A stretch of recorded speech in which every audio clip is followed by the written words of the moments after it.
அன்புள்ள மாணவர்களே, இன்றைக்கு நாங்கள் அலகு 7 படைப்பாக்க தொடர்பாடல் என்கிற அலகில் ஊடாக நாம் இன்றைக்கு ஒரு சில விஷயங்களை பார்ப்போம். இது ஒரு மீட்டல் அலகாக உங்களுக்கு சில விஷயங்களை சுருக்கமாக விளங்கப்படுத்துகிறதாக இருக்கும், உங்களுக்கு லேசாக விளங்கக்கூடிய மாதிரி இருக்கும். அப்போ அதில் நாங்கள் பார்த்தோம்னு சொன்னால், முதலாவது கேள்வி கேட்டிக்கணுண்டா, படைப்பாக்க ரீதியான தொடர்பாடல் இயல்புகள் 5 குறிப்பிட்டு அவற்றில் 2 சுருக்கமாக விளக்கு அப்படின்னு கேட்டிருக்குது. அப்போ அதில் நாங்கள் ஒரு சில விஷயங்களை சொல்லலாம். அதாவது படைப்பாக்க ரீதியான தொடர்பாடல் இயல்புகள். இப்போ நாங்கள் ஏற்கனவே தொடர்பாடல் இயல்புகள் என்று அலகு 3 தொடர்பாடல் வகைகள், அதனுடைய இயல்புகள், தொடர்பாடல் வடிவங்கள், அதனுடைய இயல்புகள் என்றெல்லாம் படிச்சிருப்போம். இது 7வது அலகு. இப்போ படைப்பாக்க ரீதியான தொடர்பாடல், படைப்பாக்கவும் இருக்குது, இங்கே தொடர்பாடலும் இருக்குது. அப்போ ரெண்டும் எப்படிங்கிற விஷயத்தை நாங்கள் பார்க்கணும். அதில் பிள்ளைகள் முதல்ல அவங்களுக்கு படைப்பாக்கம் என்னென்று ஆரம்பத்தில் தெரிஞ்சிருக்கணும்.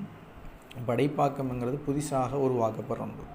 ஏற்கனவே அது மாதிரியான படைப்புகள் அல்லது ஆக்கங்கள் இருக்க மாட்டாது. இல்லாமல் புதுசாக நாங்களாகவே க்ரியேட் பண்ணி உருவாக்குறத நாங்கள் படைப்பாக்க ரீதியான தொடர்பாடல் என்று சொல்லலாம். அது படைப்பாக்கம் என்று சொல்கிறோம்.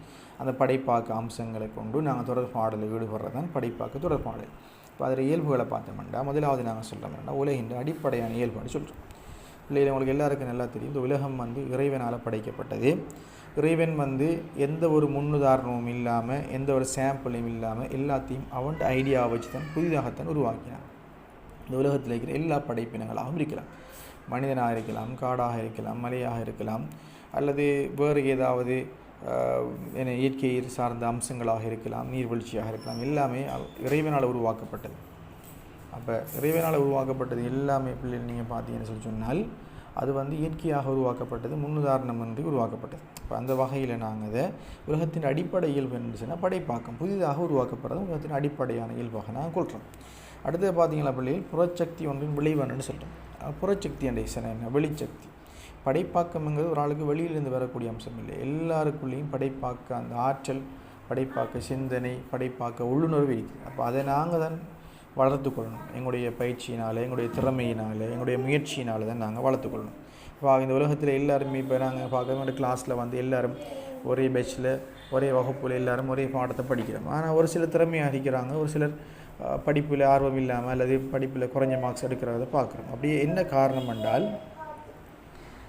காரணம் என்று கேட்டால், முக்கியமான விஷயம் என்னென்னா, அந்த சிலாக்கள் அவங்களுக்குள்ள வைக்கிற திறமையை, படைப்பாக்கத்தன்மையை வளர்த்துக்கொள்ளலாம். அதுக்கு அவனை முயற்சி எடுக்கிறாங்க. சரியா? இப்போ நம்ம ஒரு ஆள் பேச்சாற்றல் தனக்குள்ள எங்கிறத இனங்காண்றன்னு சொன்னால் அவர் அதை வளர்த்துக்கொள்ளணும். அதுக்கு மேடைகளில் பேசி பழகணும், வானொலிகளை பேசி பழகணும், பாடசாலையில் நடக்கிற பேச்சு போட்டிகளில் பேசி பழகணும். அப்போ தான் அவர் திறமையை அவர் வளர்க்கலாம். அவர் பேச்சு திறமை இருக்கிறதுக்காக வேண்டி அவர் சும்மா இருப்பார்ன்னு சொன்னால் அவர் திறமையை அவர்களை வளர்த்துக்கொள்ளும். ஓவிய திறமை இருக்கும், சிலர்களுக்கு வரையக்கூடிய ஆர்ட் திறமை இருக்கும்.